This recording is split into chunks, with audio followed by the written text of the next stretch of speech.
પ્રકરણ સ્વાધ્યાય 2 ની 5મી રકમ fx બરાબર માનાંકમાં x - 1 થી વ્યાખ્યાયિત વાસ્તવિક વિધેય fનો પ્રદેશ અને વિસ્તાર શોધો.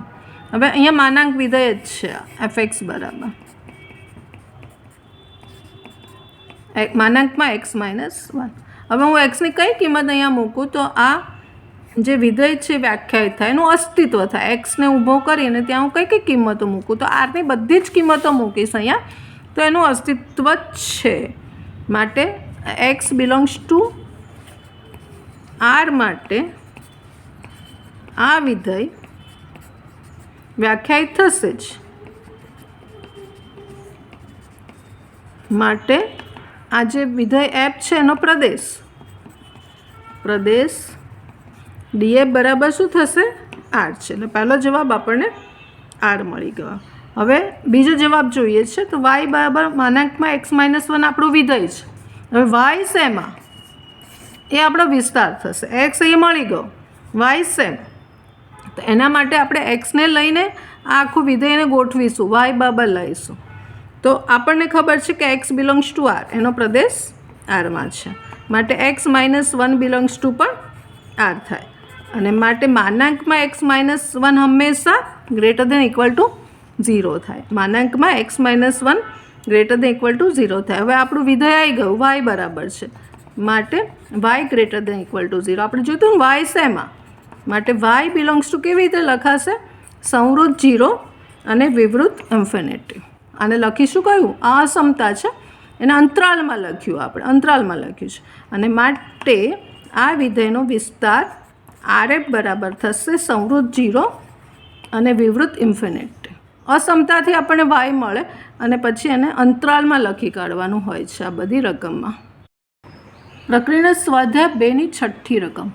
જો f બરાબર ક્રમયુક્ત પેર આપી છે x અને x² upon 1 plus x², x belongs two r એ rથી rનું વિધેય હોય તો તે વિધેય fનો વિસ્તાર શોધવાનો છે.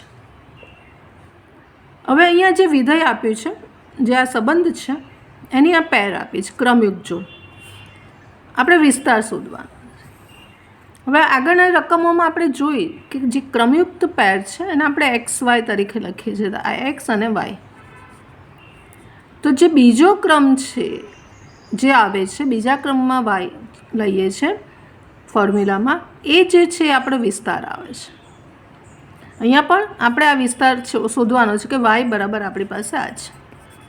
એટલે yની જે પણ કિંમતો આવશે એ આપણા વિસ્તારમાં આવશે. વિધેય f rથી rનું છે. આ રીતે લખવું હોય તો લખાય એને. એનો પ્રદેશ r છે, સહપ્રદેશ r છે. આ પ્રદેશ કહેવાય અને આ સહપ્રદેશ કહેવાય. હંમેશા વિસ્તાર જે મળે, આ ફોર્મ્યુલા થોડીક જોઈ લઈએ. વિસ્તાર જે છે એ કાં તો સહપ્રદેશનો ઉપગણ હોવો જ જોઈએ અથવા તો સરખો પણ હોય. વિસ્તાર બરાબર સહપ્રદેશ પણ હોય, આટલું કમ્પલસરી છે. આ બેમાંથી કોઈ પણ હશે જ, હોવું જ જોઈએ. ઉપગણ તો હોવો જ જોઈએ, ઘણીવાર ઇક્વલ પણ મળે.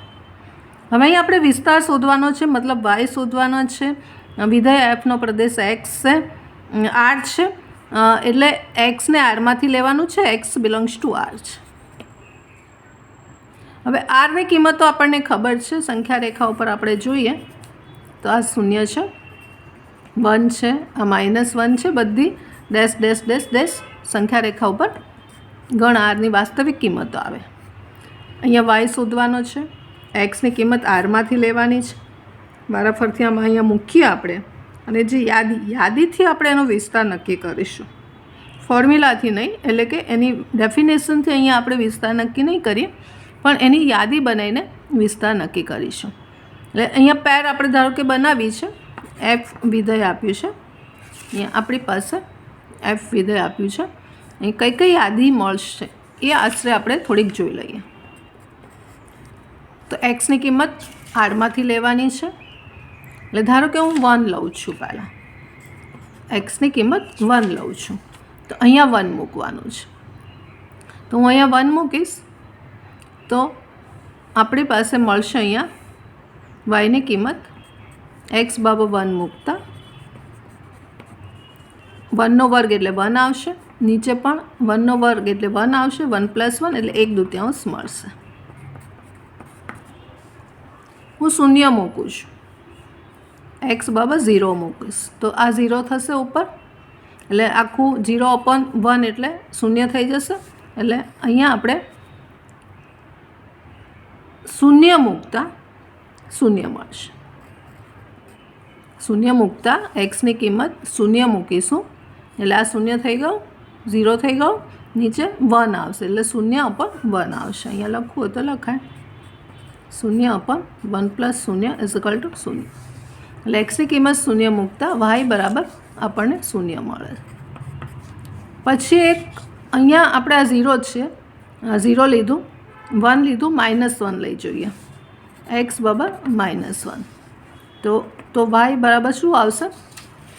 -1નો વર્ગ એટલે 1 આવશે, અહીંયા પણ 1 આવશે અને અહીંયા પણ -1નો વર્ગ એટલે 1 આવશે એટલે 1/2 આવશે. એટલે અહીંયા પણ -1 લેતા 1/2 આવશે.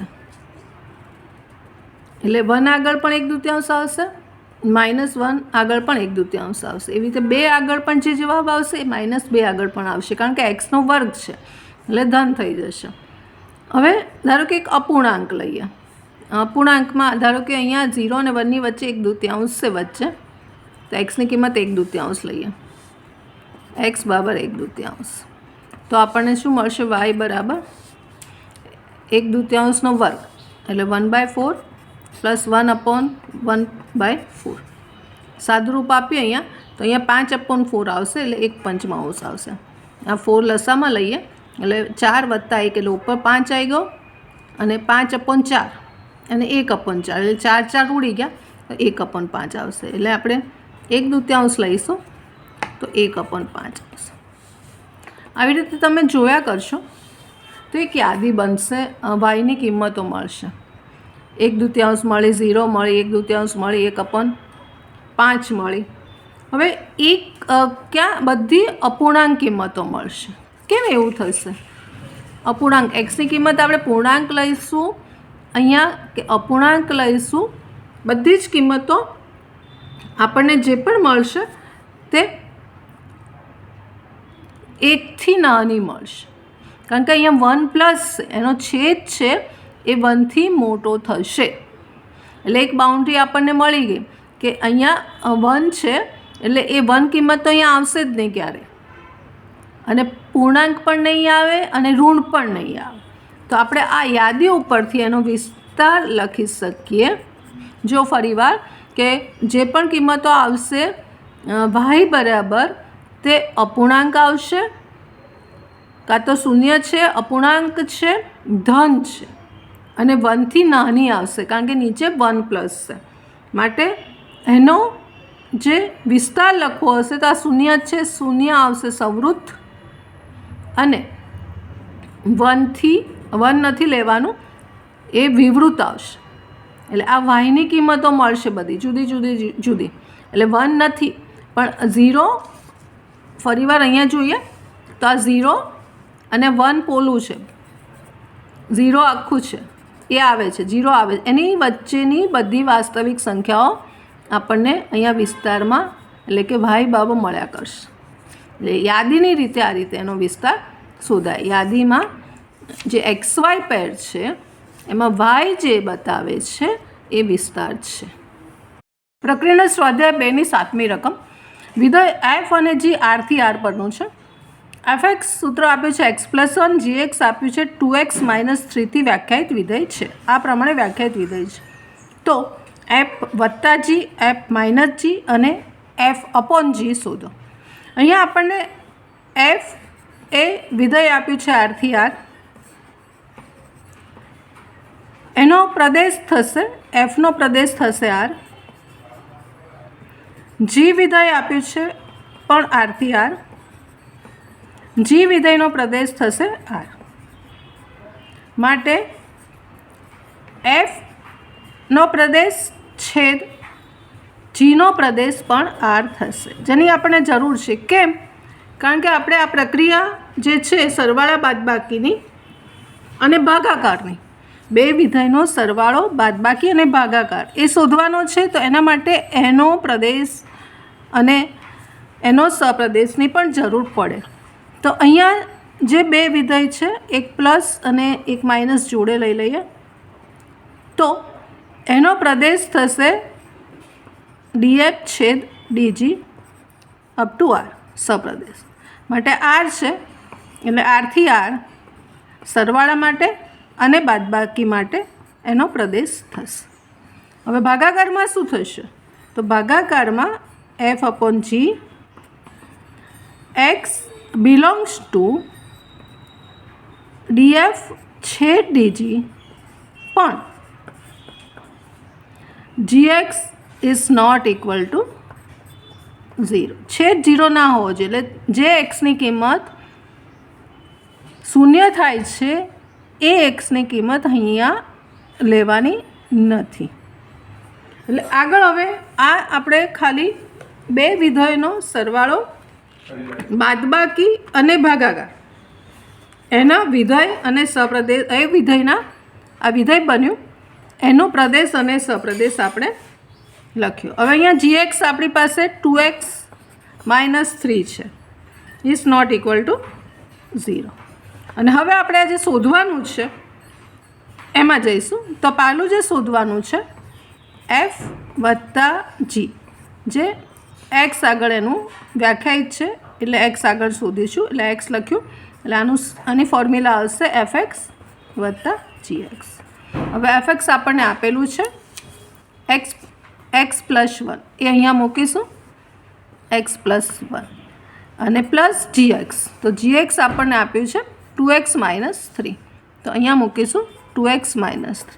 સાદુરૂપ આપીશું 2x વત્તા x એટલે 3x અને માઇનસ 3માંથી 1 જશે એટલે માઇનસ 2. એટલે પહેલો આન્સર આવશે 3x માઇનસ 2. બીજામાં જઈએ તો વિધેયની પ્રક્રિયા બાદબાકી કરવાની છે. f માઇનસ g x આગળ વ્યાખ્યાયિત છે એટલે અહીંયા ફોર્મ્યુલા આવશે fx માઇનસ gx. ફરીવાર fx આપણને ખબર છે x પ્લસ 1 મૂકીશું, વચ્ચે માઇનસ છે અને gx is equal to 2x minus 3 છે. સાદુરૂપ આપીએ તો x પ્લસ 1 માઇનસ અંદર લઈએ, માઇનસ 2x પ્લસ 3 થઈ જશે. એટલે આનો આન્સર આવશે 4 માઇનસ x. એટલે જે f માઇનસ e છે એનો આન્સર આવશે 4 માઇનસ x. હવે ત્રીજું છે f અપોન g x આગળ છે એટલે fx અપોન gx લખાશે, જ્યાં gx is not equal to 0. હવે fxનું જે આપેલું છે x પ્લસ 1 મૂકી દઈશું અને નીચે આપણને આપેલું છે 2x માઇનસ 3 મૂકી દઈશું, જ્યાં 2x minus 3 is not equal to 0. આ રીતે આ શોધવાનું હતું. સરવાળાની પ્રક્રિયા, બાદબાકીની પ્રક્રિયા અને ગુણાકારની પ્રક્રિયા.